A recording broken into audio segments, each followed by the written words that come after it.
Okay, well, let's make a different kind of salad dressing. I am always a proponent of the simple vinaigrette, especially the balsamic vinaigrette, which is my favorite dressing, and it's so simple that I do keep it in my fridge at all times. But sometimes, especially as we get into the spring, something green and something more luscious, something a little creamier also sounds wonderful. And we are going to, instead of using a lot of cream and heavy ingredients, we're going to use our good old avocado as the central feature of this green goddess dressing. So we know that avocados are a wonderful source of potassium and fiber, magnesium, different and healthy fats. So instead of using a lot of oil in this dressing, in fact, we're not using any oil, we're basically just using the avocado to do that function.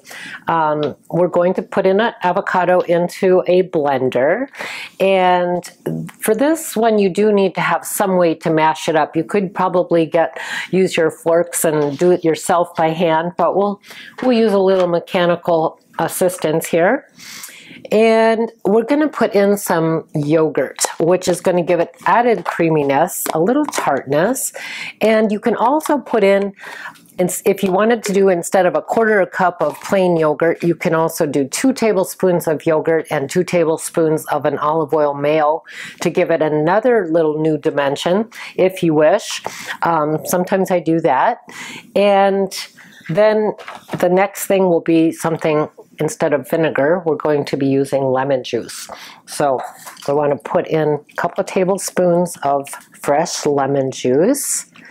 So far, and the nice thing about the lemon juice, not only is it give it sort of a zing, but it's going to keep the avocado from turning brown. So it's going to make the color of the avocado dressing a lot brighter just by adding some lemon juice. So it's about 2 tablespoons, which is about a half of a good lemon. I guess I'm just going to try to do this without getting seeds in here. I love this little juicer. There we go. And this also calls for some garlic, and we wanted to put in a little bit of garlic, a couple of cloves of garlic. So I'm going to toss them in. We want to make sure they get ground up so you don't get a big chunk of garlic in your salad. And a little bit of water. So I'm going to see if I'm going to put it in here to get that last bit of yogurt out, because good, that's good. Really recommend people buy the unsweetened yogurt and use it for everything. If you buy the Greek yogurt, you can use it as a sour cream substitute, put it on your potato and your taco salads. And if you buy the regular yogurt, it doesn't matter. You can always thin out a Greek yogurt, but this is a very versatile cooking ingredient. Now I'm going to also use about a quarter cup of flat leaf parsley. So I'm throwing this in. Wondering if I should maybe chop that first, just in case. I do have some chives. I'm going to put them in. I have chives growing in my garden, and I hope you do too, because they are so easy to grow. They come up without any effort at all. And but they aren't ready yet when we're filming, so hopefully they'll be ready in a month or two, and we'll be able to harvest our fresh garlic chives. And I'm going to just take some of the parsley and just chop it a little bit, just because it won't be quite so coarse when we blend it together. Okay, so there we go. Put some. Again, remember these are kind of bitter, astringent, highly powerful herbs, easy to grow, easy to have in our kitchens at all times, even in just little bouquets by the sink. And one more thing that we want to do is put a little bit of pepper in there. I'm going to flavor it, and with some salt. Let's see. You can just kind of put that to taste. About a half a teaspoon of sea salt. Boy, I'm going to just use my fingers and guess. You don't want to overdo it. You can always add more. And then a little bit of I have some of this, again, Mural of Flavor, or any kind of herbs if you want to. I'm just going to throw it in just so that you can see it's something that can add flavor to your green goddess if you wanted to. And I want to add a little bit of, you know, I'm going to put a little bit of scallion in here too, because I had some cut up, and a little bit of onion is really good in the salad dressing. So I'm just going to throw a few of these little guys in there. Again, this is where you play. This is where you kind of come up with what you have. And since we used it already in our Buddha bowl, it's available. So just throw it in. And now let's grind it up, see what happens. This might take a few grinds.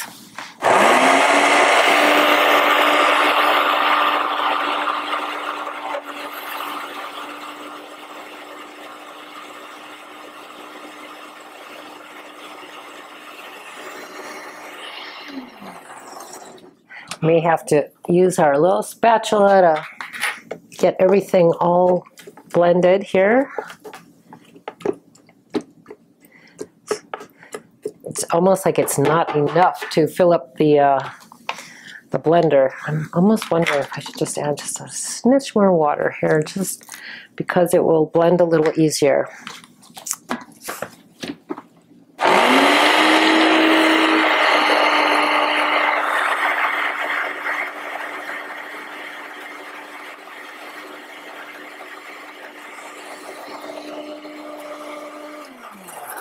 Okay, well, one thing you can say is it's a very delightful color of green. It's a very pretty green. Looks like St. Patrick's Day, which is perfect. And this is the kind of thing where you would like to taste it just to make sure you got it seasoned right before you dress your salad. Whoa, that's good. That's very good. It's just nice and creamy. So I'm going to put a little bit onto some sturdy lettuce. I would say use sturdier lettuce for a green goddess salad, rather than your simple, your typical thing. I'm using some romaine lettuce here, and you want the darker, greener looking parts of the romaine especially, but you want some crunch. I think this is a good one for adding a little crunch. And you're just going to dress it lightly. You don't need a whole lot of dressing in order to make this cover. And now what I'm going to do is I'm going to put this onto several plates, and we're going to put some different toppings on it too, make it really good. So this is a little bit of greens. A very simple salad like this was served at the French restaurant I used to work at, and it was a creamy dressing with the robust greens like this, and that was it. That was considered a salad. We didn't add a lot of extra things on it, but it was really flavorful. So now we can add a few crunchy things. Now in the springtime, a really nice little veggie to think about is radishes. Radishes are some of the first things to come up. Again, they have that sort of that pungency that reminds us that they're good in detoxifying. We've got some that are cut up and some that are not quite cut up, so we got a little motley crew here. And then we also have, I'll put some more on this one. We have some carrots that we were already using for the Buddha bowl. So when you cut up a few things, you know, make a little extra so that you can put these colorful vegetables on your salads. I try to remind people that a salad every day is one of the easiest ways to add more veggies, and a very delicious thing to do. It also cleanses our palate, and using all of these really pretty, colorful, crunchy veggies gives great contrast to soups and stews and things that don't have that kind of crunch. Whoops, this guy really wants to go into that salad. So I've got, again, I cut up a little bit of this red cabbage, and I can keep a small amount in my fridge already prepared, so I don't have to shave it each time. I just used a knife. You don't need a special appliance to just get some thin, crunchy purple red cabbage. Red cabbage is incredibly anti-carcinogenic, so something really wonderful to use. And we might want to just throw in a few more of these little onions. Just kind of, just a few on top. And extra herbs.